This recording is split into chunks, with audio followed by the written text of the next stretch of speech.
ಸ್ನೇಹಿತರೆ ನಮಸ್ಕಾರ. ನಾನು ಎಸ್ ಆನಂದ ಮೂರ್ತಿ, ನಿಮ್ಮ ಹಿತೈಷಿ.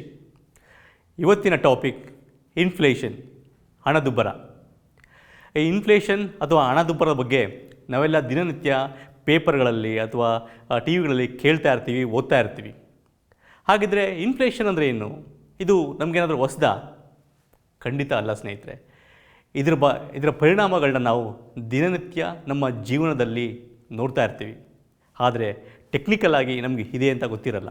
ಹಾಗಿದ್ರೆ ಇನ್ಫ್ಲೇಷನ್ ಅಂದರೆ ಏನು?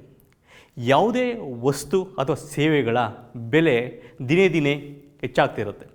ಈ ಬೆಲೆ ಏರಿಕೆಯೇ ಇನ್ಫ್ಲೇಷನ್ ಅಥವಾ ಹಣದುಬ್ಬರ ಅಂತ ಹೇಳ್ತೀವಿ. ಉದಾಹರಣೆಗೆ ಹೇಳಬೇಕು ಅಂತಂದರೆ, 10 ವರ್ಷ ಇದ್ದ ಹಾಲಿನ ಬೆಲೆ ಅಥವಾ ಅಕ್ಕಿಯ ಬೆಲೆ, ಬೇಳೆಯ ಬೆಲೆ ಇವತ್ತಿಗೂ ತುಂಬಾ ವ್ಯತ್ಯಾಸ ಇದೆ. ಈ ಬೆಲೆಯ ವ್ಯತ್ಯಾಸ ಅಥವಾ ಬೆಲೆಯ ಏರಿಕೆಯೇ ಇನ್ಫ್ಲೇಷನ್. ಹಾಗಿದ್ರೆ ಸ್ನೇಹಿತರೆ, ಇನ್ಫ್ಲೇಷನ್ ಅನ್ನೋದು ಒಳ್ಳೆಯದಾ ಕೆಟ್ಟದಾ? ಇನ್ಫ್ಲೇಷನ್ ಇರಲೇಬಾರ್ದಾ? ಖಂಡಿತ ಇಲ್ಲ. ಒಂದು ವೇಳೆ ಯೋಚನೆ ಮಾಡಿ, ನೀವು ಹೂಡಿಕೆ ಮಾಡಿದ್ದೀರಾ, ಅಂದರೆ ಒಂದು ಸೈಟ್ ತೊಗೊಂಡಿದ್ದೀರಾ, ಒಂದು ಮನೆ ಕಟ್ಸಿದ್ದೀರಾ, ಅಥವಾ ಬ್ಯಾಂಕಲ್ಲಿ ದುಡ್ಡಿಟ್ಟಿದ್ದೀರಾ. ಸೊ ಯಾವುದ್ರ ಬೆಲೆನೂ ನಿಮಗೆ ಹೆಚ್ಚಾಗಿಲ್ಲ ಅಂದರೆ ಒಳ್ಳೆಯದಾ? ಇಲ್ಲ ತಾನೇ? ಹಾಗೆ ತುಂಬಾ ಜಾಸ್ತಿ ಆದರೂ ಮ್ಯಾನೇಜ್ ಮಾಡೋದು ಕಷ್ಟ. ಹಾಗಾಗಿ ಇನ್ಫ್ಲೇಷನ್ ಮುಖ್ಯ, ಆದರೆ ಅದು ನಿಯಂತ್ರಣದಲ್ಲಿರಬೇಕು. ಇನ್ಫ್ಲೇಷನ್ನ ನಾವು 3 ರೀತಿ ವಿಂಗಡಿಸ್ಬೋದು. ಸೊ ಮೊದಲನೇದಾಗಿ demand pull inflation, cost push inflation ಅಥವಾ ಬಿಲ್ಡ್ ಇನ್ ಇನ್ಫ್ಲೇಷನ್. ಯಾವುದೇ ವಸ್ತು ಅಥವಾ ಸೇವೆಗಳಿಗೆ ಡಿಮ್ಯಾಂಡ್ ಜಾಸ್ತಿ ಆದಾಗ ಅದರ ಬೆಲೆ ಜಾಸ್ತಿ ಆಗುತ್ತೆ. ಇನ್ನೊಂದು ಕಾಸ್ಟ್ ಪುಷ್ ಇನ್ಫ್ಲೇಷನ್. ಉದಾಹರಣೆಗೆ, ಯಾವುದೇ ನಾವು ಒಂದು ವಸ್ತು ಅಥವಾ ಸೇವೆನ ಒದಗಿಸ್ಬೇಕಾದ್ರೆ ಕೆಲವು ವೆಚ್ಚಗಳಾಗುತ್ತೆ, ಅಂದರೆ ಎಕ್ಸ್ಪೆನ್ಸ್ ಆಗ್ಬೋದು. ಬೆಲೆ ಏರಿಕೆಯನ್ನು ತಿಳ್ಕೊಬೇಕಂದ್ರೆ ಮೊದಲು ನಾವು ಡಿಮ್ಯಾಂಡ್ ಸಪ್ಲೈನ ಬಗ್ಗೆ ತಿಳ್ಕೊಬೇಕು. ಯಾವುದೇ ವಸ್ತು ಅಥವಾ ಸೇವೆ ಬೆಲೆ ನಿರ್ಧಾರ ಆಗೋದು ಡಿಮ್ಯಾಂಡ್ ಮತ್ತು ಸಪ್ಲೈ ಚೈನಿಂದ. ಅಂದರೆ ಒಂದು ಸೇವೆ ಅಥವಾ ಒಂದು ವಸ್ತು ಜಾಸ್ತಿ ಡಿಮ್ಯಾಂಡಲ್ಲಿದ್ದರೆ ಅದಕ್ಕೆ ಬೆಲೆ ಜಾಸ್ತಿ ಆಗುತ್ತೆ. ಅದೇ ರೀತಿ ಯಾವುದೇ ವಸ್ತು ಅಥವಾ ಸೇವೆ ಡಿಮ್ಯಾಂಡ್ ಕಡಿಮೆ ಇದ್ದರೆ ಅದ್ರ ಬೆಲೆನೂ ಸಹ ಕಡಿಮೆ ಇರುತ್ತೆ. ಇನ್ನೊಂದು ಹಂತದಲ್ಲಿ ನೋಡಬೇಕು ಅಂತಂದರೆ, ಯಾವುದೇ ಒಂದು ವಸ್ತು ಅಥವಾ ಸೇವೆಯ ಸಪ್ಲೈ ಜಾಸ್ತಿ ಇದ್ದರೂ ಸಹ ನಿಮಗೆ ಬೆಲೆ ಕಡಿಮೆ ಆಗುತ್ತೆ. ಅದೇ ರೀತಿ ಯಾವುದೇ ಒಂದು ವಸ್ತು ಅಥವಾ ಸೇವೆಯ ಸಪ್ಲೈ ಕಡಿಮೆ ಆದರೂ ಪ್ರೈಸ್ ಜಾಸ್ತಿ ಆಗುತ್ತೆ. ಸೊ ಹಾಗಿದ್ರೆ ಈ ಡಿಮ್ಯಾಂಡ್ ಸಪ್ಲೈ ರೀತಿಯಲ್ಲೇ ನಿಮಗೆ ಒಂದು ವಸ್ತು ಅಥವಾ ಸೇವೆಯ ಬೆಲೆ ನಿರ್ಧಾರ ಆಗುತ್ತೆ. ಸೊ ಇದು ಕಾರಣಗಳೇನಿರ್ಬೋದು? ಮೊದಲನೇದಾಗಿ ಹೇಳಬೇಕು ಅಂತಂದರೆ, ನಿಮಗೆ ಕಾಸ್ಟ್. ಯಾವುದೇ ಒಂದು ಸೇವೆ ಅಥವಾ ಒಂದು ವಸ್ತುನ ನಾವು ಉತ್ಪಾದಿಸಬೇಕು ಅಥವಾ ಒದಗಿಸ್ಬೇಕು ಅಂದರೆ ಕೆಲವು ವೆಚ್ಚಗಳು ಆಗ್ತವೆ. ಉದಾಹರಣೆಗೆ ಹೇಳಬೇಕು ಅಂದರೆ, ಅದು ಮ್ಯಾನುಫ್ಯಾಕ್ಚರಿಂಗ್ ರಾ ಮೆಟೀರಿಯಲ್ಸ್ ಇರ್ಬೋದು, ಅಥವಾ ಎಲೆಕ್ಟ್ರಿಸಿಟಿ ಇರ್ಬೋದು, ಜೊತೆಗೆ ಬಾಡಿಗೆ ಇರ್ಬೋದು, ಟೆಕ್ನಿಷಿಯನ್ಸ್ ಇರ್ಬೋದು, ಲೇಬರ್ಸ್ ಇರ್ಬೋದು. ಈ ರೀತಿ ಹಲವಾರು ಹಂತಗಳಲ್ಲಿ ನಿಮಗೆ ವೆಚ್ಚಗಳು ಆಗ್ತಾ ಇರುತ್ತೆ.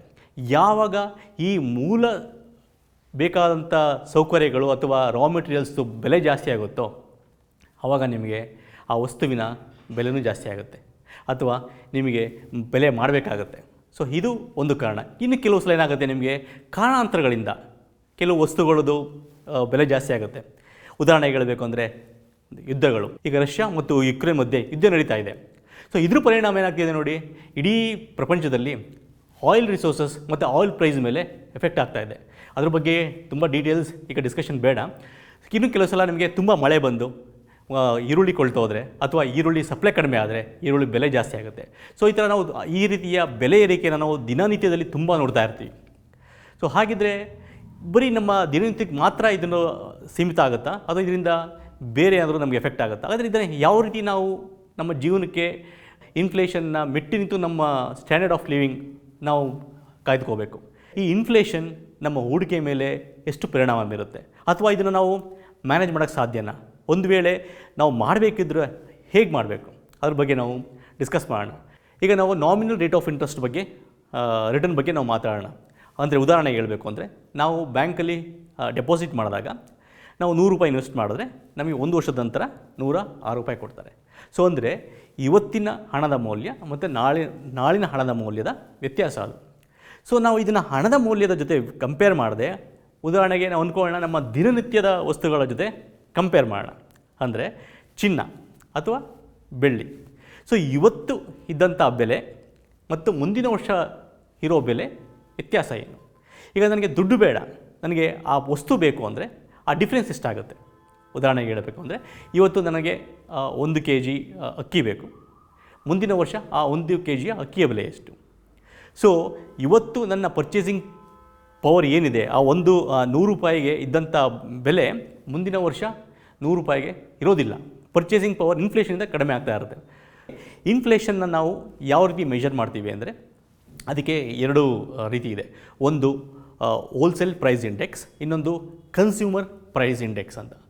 ಹೋಲ್ಸೇಲ್ ಪ್ರೈಸ್ ಇಂಡೆಕ್ಸ್ ಅಂದರೆ ಯಾವುದೇ ಒಂದು ಬೆಲೆಯ ಚೇಂಜ್ ಏನಾಗಿರುತ್ತೆ ಅಂದರೆ ಯಾರು ಹೋಲ್ಸೇಲರ್ ಪ್ರೊಡ್ಯೂಸರ್ ಹಂತದಲ್ಲಿ ಅದು ಬೆಲೆ ಹಿಂದಕ್ಕೆ ಹೋಲಿಸ್ಕೊಂಡ್ರೆ ಅದು ಹೋದ ತಿಂಗಳಾಗಿರ್ಬೋದು ಅಥವಾ ಹೋದ ವರ್ಷ ಆಗಿರ್ಬೋದು, ಅವತ್ತಿನ ಬೆಲೆಗೂ ಇವತ್ತಿನ ಬೆಲೆಗೂ ವ್ಯತ್ಯಾಸ ಏನು? ಇದನ್ನು ನಾವು ಹೋಲ್ಸೇಲ್ ಪ್ರೈಸ್ ಇಂಡೆಕ್ಸ್ ಮುಖಾಂತರ ನಾವು ತಿಳ್ಕೊತೀವಿ. ಅದೇ ಇನ್ನೊಂದು ಹಂತದಲ್ಲಿ ಒಂದು ವಸ್ತು ಅಥವಾ ಸೇವೆ ಕೊನೆಯ ಹಂತದ ಕನ್ಸ್ಯೂಮರ್ ಅಂದರೆ ಈಗ ನಾನು ಅದನ್ನು ಉಪಯೋಗಿಸ್ತಾ ಇದ್ದೀನಿ ಅಂದರೆ ನನಗೆ ಬರುವಾಗ ಆ ಬೆಲೆಯ ಪರಿಣಾಮ ಏನು? ಉದಾಹರಣೆಗೆ ಹೇಳಬೇಕು ಅಂದರೆ ನನಗೆ ಹೋದ ವರ್ಷ ನನಗೆ ಸಿಗುತ್ತಿದ್ದಂಥ 1 kg ಅಕ್ಕಿಗೂ ಇವತ್ತಿಗೂ ನನಗೆ ಸಿಗುತ್ತಿದ್ದಂಥ 1 kg ಅಕ್ಕಿಯ ಬೆಲೆಗೂ ವ್ಯತ್ಯಾಸ ಏನು? ಇದನ್ನು ನಾವು ಅಳಿಯೋದನ್ನು ಪರ್ಸೆಂಟೇಜಲ್ಲಿ ನಾವು ಕಂಪೇರ್ ಮಾಡಿದಾಗ ಕನ್ಸ್ಯೂಮರ್ ಪ್ರೈಸ್ ಇಂಡೆಕ್ಸ್ ಅಂತ ಹೇಳ್ತೀವಿ, ಪ್ರೊಡ್ಯೂಸರ್ ಲೆವೆಲಲ್ಲಿ ಹೋಲ್ಸೇಲ್ ಪ್ರೈಸ್ ಇಂಡೆಕ್ಸ್ ಅಂತ ಹೇಳ್ತೀವಿ. ಸೊ ಹಾಗಿದ್ದರೆ ಸ್ನೇಹಿತರೆ, ನನಗೆ ಹೋದ ವರ್ಷ ನನಗೆ 100 ರೂಪಾಯಿ ಸಿಗ್ತಿದ್ದಂಥ ವಸ್ತು ಇವತ್ತು ನನಗೆ 106 ರೂಪಾಯಿ ಸಿಗ್ತಾ ಇದೆ. ಬ್ಯಾಂಕಲ್ಲೂ ಬಡ್ಡಿನೂ ಸಹ ನನಗೆ 100 ರೂಪಾಯಿಗೆ 106 ರೂಪಾಯಿ ಸಿಗ್ತಾ ಇದೆ.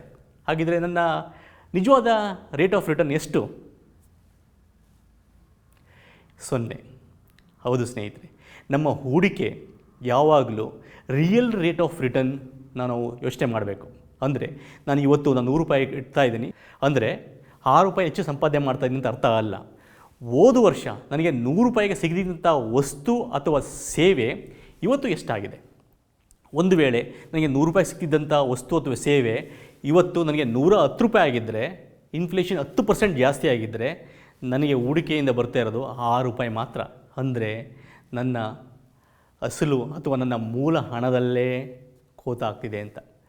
ಅದಕ್ಕೆ ಸ್ನೇಹಿತರೆ, ನಾವು ಯಾವಾಗಲೂ ಹೂಡಿಕೆ ಮಾಡಬೇಕಿದ್ರೆ ನಮ್ಮ ರಿಯಲ್ ರೇಟ್ ಆಫ್ ರಿಟರ್ನ್ ಬಗ್ಗೆನೇ ಯೋಚನೆ ಮಾಡಬೇಕು, ನಾಮಿನಲ್ ರೇಟ್ ಆಫ್ ರಿಟರ್ನ್ ಅಲ್ಲ. ಅಂದರೆ ನನಗೆ ಹೋದ ವರ್ಷಕ್ಕೆ ನನಗೆ 8% ಅಥವಾ 5% ಇನ್ಫ್ಲೇಷನ್ ಇದೆ ಅಂತ ಅಂದರೆ ನನಗೆ ರಿಟರ್ನ್ 20% ಅಥವಾ 15% ಬರ್ತಾ ಇದೆ ಅಂದರೆ ಇನ್ಫ್ಲೇಷನ್ನ ಕಳೆದ ಮೇಲೆ ನನಗೆ ಸಿಗೋದು 10% ರೇಟ್ ಆಫ್ ರಿಟರ್ನ್. ಸೊ ಈ ರೀತಿ ಮಾಡಿದಾಗ ನಮ್ಮ ಇನ್ವೆಸ್ಟ್ಮೆಂಟ್ಸ್ ಬೆಳೀತಾ ಇರುತ್ತೆ, ಜೊತೆಗೆ ನಮ್ಮ ಪರ್ಚೇಸಿಂಗ್ ಪವರ್ ಸಹ ಇನ್ಕ್ರೀಸ್ ಆಗ್ತಾ ಇರುತ್ತೆ. ಹಾಗಾಗಿ ಸ್ನೇಹಿತರೆ, ಇನ್ಫ್ಲೇಷನ್ನ ನಾವು ಅಷ್ಟು ಅಗ್ರಾಗಿ ತೊಗೊಳಕ್ಕಾಗಲ್ಲ. ಏಕೆಂದರೆ ಅದನ್ನು ನಾವು ತುಂಬ ಅಗ್ರಾಗಿ ತೊಗೊಂಡ್ರೆ ನಮ್ಮ ಜೀವನ ಶೈಲಿನೇ ವ್ಯತ್ಯಾಸ ಆಗುತ್ತೆ. ಹಾಗಾಗಿ ಯಾವುದೇ ಹೂಡಿಕೆ ಮಾಡಬೇಕಿತ್ತು ನಮ್ಮ ಮುಂಚೆ ಇನ್ಫ್ಲೇಷನ್ ಎಷ್ಟಿದೆ ಮತ್ತು ಆ ಹೂಡಿಕೆಯ ರಿಟರ್ನ್ ಏನು ಬರುತ್ತೆ, ಅದು ಬ್ಯಾಂಕ್ FD ಆಗಿರ್ಬೋದು, ಮ್ಯೂಚುವಲ್ ಫಂಡ್ ಆಗಿರ್ಬೋದು, ರಿಯಲ್ ಎಸ್ಟೇಟ್ ಆಗಿರ್ಬೋದು ಅಥವಾ ಯಾವುದೇ ಇನ್ವೆಸ್ಟ್ಮೆಂಟ್ ಆಗಿರ್ಬೋದು. ಸೊ ಎಲ್ಲದರದ್ದು ರಿಯಲ್ ರೇಟ್ ಆಫ್ ರಿಟರ್ನ್ನ ನಾವು ತಿಳ್ಕೊಬೇಕಾಗುತ್ತೆ. ಆವಾಗಷ್ಟೇ ನಮಗೆ ನಮ್ಮ ಹೂಡಿಕೆಗೆ ಒಂದು ಅರ್ಥ. ಕೊನೆಯದಾಗಿ ಒಂದು ನುಡಿಮುತ್ತು: ಸಾಧನೆ ಇಲ್ಲದೆ ಸತ್ತರೆ ಸಾವಿಗೆ ಅವಮಾನ, ಮೌಲ್ಯ ಇಲ್ಲದೆ ಬದುಕಿದ್ರೆ ಬದುಕಿಗೆ ಅವಮಾನ. ನಮಸ್ಕಾರ ಸ್ನೇಹಿತರೆ.